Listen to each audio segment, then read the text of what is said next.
For those of you who are familiar with my subpar YouTube game, you know that I am a Sony fanboy douchebag trash. I've been a videographer who likes to think that I'm a filmmaker for the past 10 plus years, using exclusively Sony cameras and also shilling Sony gear all over YouTube without ever getting an early review unit for review at embargo from Sony. So I've been a Sony shill at my own expense.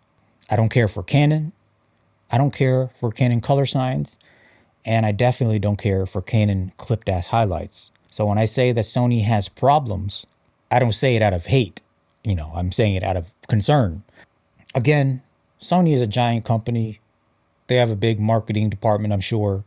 And based on their sales numbers and, based on their market share growth over the last decade, they know what they're doing. They're gonna continue to sell. They're gonna continue to make money.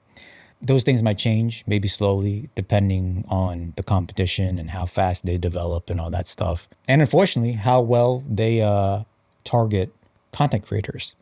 Because, as a lot of you hate on content creators, YouTubers, you hate on, guys with sponsorships or whatever. Anyone who recommends a certain brand or something suddenly becomes a shill. And I joke about that a lot, but it's really bullshit. Like, when something is good, it's good, I like to think the majority of YouTubers, at least the ones I talk to, are authentic and honest with their opinions on things. And all because their opinions doesn't match yours doesn't mean they're a shill. Like right now, there's no company that's really like a real threat to Sony in any way. Sony's going to continue to sell all of their bodies, from the really cheap ones to the more expensive ones. They're always going to have those sales. I do see them potentially losing a lot of users to a brand like Lumix, because no matter how you look at it, the Lumix S1II, without doing tests and all that stuff, which I am going to do, once I get my hands on an S1 Mark II, I'm going to do some tests.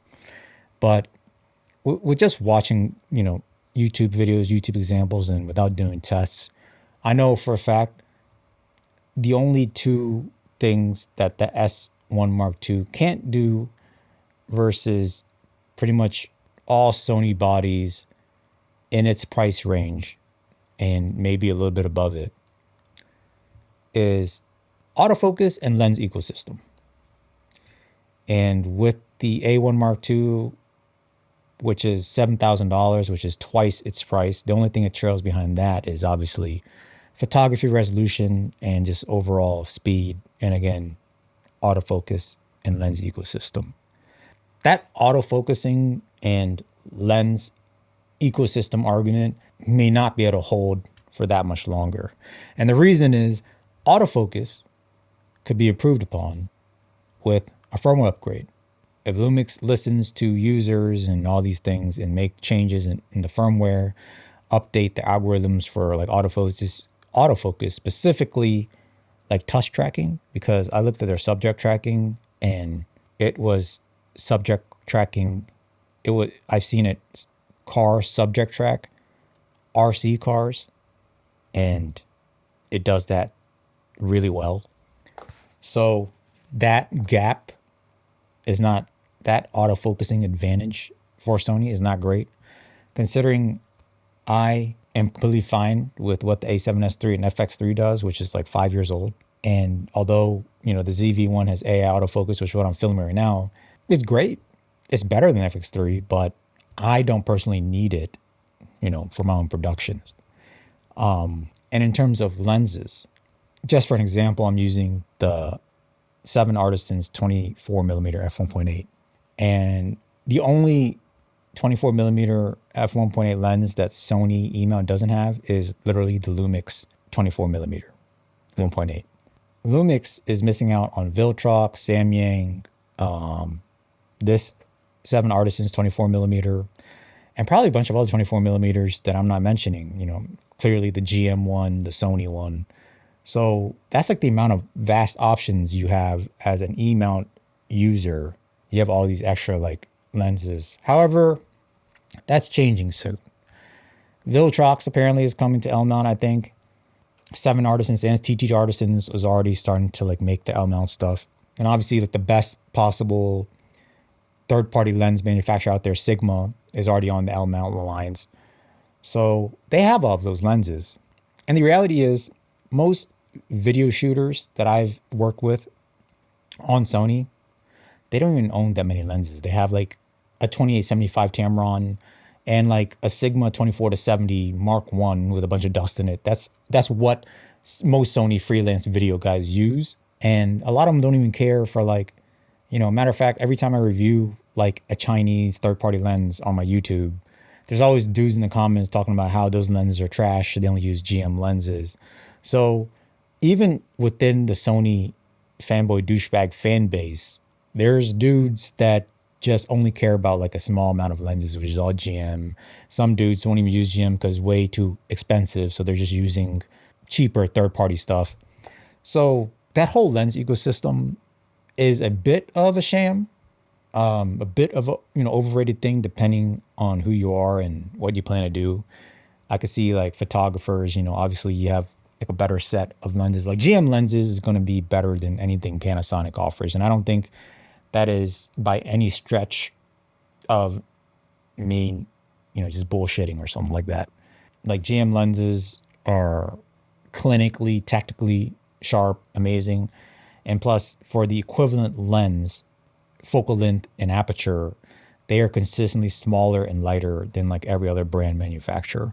So Sony's doing some crazy stuff with lenses. For example, this 28-70 f2 GM, which only Canon has, and Canon's version is a pound heavier and less optically sound, less optically technical.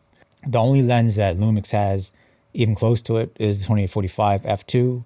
And I'll be an idiot if I don't acknowledge that I actually prefer the 28-45 Sigma f2, f1.8 look than I do my GM. GM stands for Got Money 20-70 f2.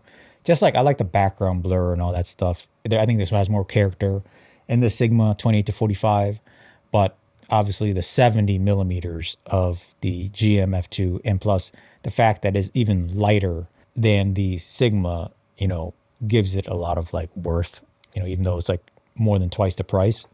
Now the Sigma, I also have to say, you know, if you're an FX3 shooter using the Sigma 28-45, there's a lot more advantages for that lens on the Lumix, like S1II, for example, because the Lumix S1II is a 24 megapixel sensor. So you could go into APS-C mode, basically getting you that 45 to like a 70 mil almost, with like a f2.8 type of look in terms of like the background and compression and all that stuff. But you get the f1.8 light gathering. And the reason why I say the FX3 doesn't get that is because there's not enough resolution on the FX3 to be able to go into like a full 4K APS-C crop. And you can do clear zoom, but that clear zoom is going to start doing some like in-body sharpening to compensate for the lack of resolution. And that's not going to look as good as an actual full 4K readout like the S1 Mark II provides. So there's that. But if you look at Sony's next possible lens on the horizon, no, next possible body on the horizon, you're probably looking at A7 V. And if you look at the pricing structure of Sony's bodies, FX3 is $3,800, A7R5 is $3,800, A9 is $5,000, A1II is like $7,000. So if they're going to make a camera that with specs that compete against the S1 Mark II for video and for photo, I really don't know how they're going to do that without making that camera too expensive. Because if it's an A7 V, it can't be less than 33 megapixels. So that's going to cause some issues with video. It can't be more than 42 megapixels because the A7R2 and R3 was 42 megapixels. It can't have as fast of a readout as A1. And if it could do 4K 60 full frame, can it be? So that means it'll probably have to be like pushing $5,000. If it's going to be an A7 V, it would need to be, if it's going to be A7 V, it's going to probably be they're probably going to reuse the 33 megapixel sensor again. And with that reusing of that 33 megapixel sensor, they're probably going to need a better processor. They're going to have to stack it differently or whatever. So they could pull off 4K 60 with minimal rolling shutter, probably more than the A7S3, but probably like in range with the S1 Mark II. It needs to be able to do full frame 4K, and we can argue it needs to be able to do full frame 4K 60.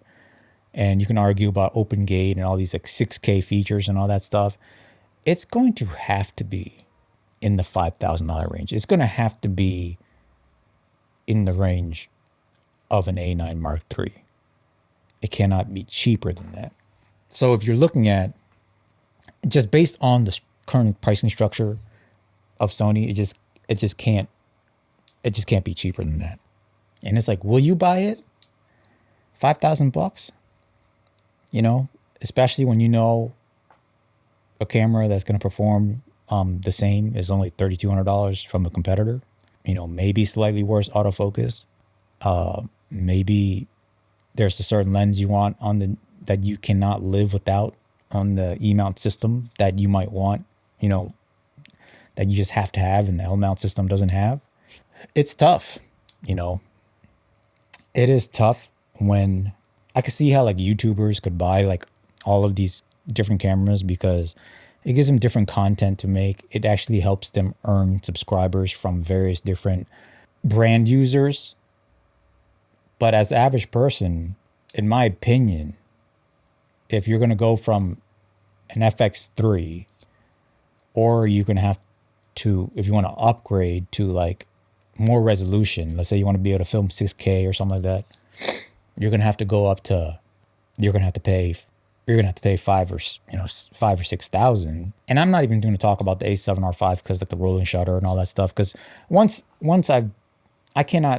I don't really talk about A7R5 or Lumix S1II because of the rolling shutter. And I know people have different opinions on rolling shutter, but as a person who's been filming with FX3 and knowing that I could pretty much film in any situation, handle anything with the FX3, it's hard for me to take anything less than that seriously. So there has to be like crazy ass features for me to sacrifice rolling shutter performance of FX3. And at the minimum, like the S1 Mark II rolling shutter, right? So it's tough.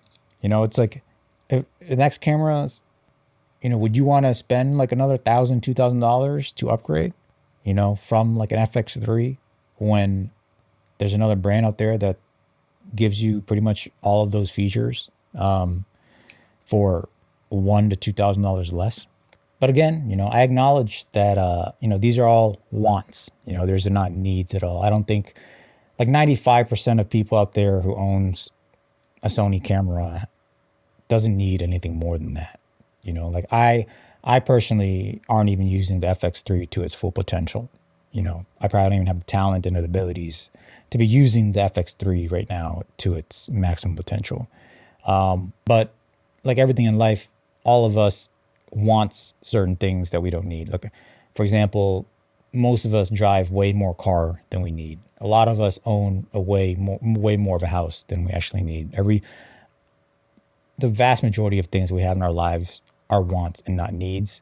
So I don't want to sit here and argue like what we need or what we want. Like it's completely okay, completely normal to want certain things just in case, or, just to have, or just to be able to play with, So that's just my take on where Sony's looking at in the future. Again, Sony is going to make money, but it could change, if it's going to be a camera that Sony releases, for $5,000 with all of these Lumix competing type of specs, what would you have to pay? What are you willing to pay? I'll tell you, for $5,000, it needs to be in an FX3 like body. It needs to be able to there has to be an option for 6K, 60 frames per second, good rolling shutter performance. It needs to have a gigantic screen with great resolution, great color, contrast and everything. needs to have upgraded IBIS. Yeah, you know, it just has to have all those features for it to be worth over $5,000, especially when you're looking at its current lineup. It can't be more than A1.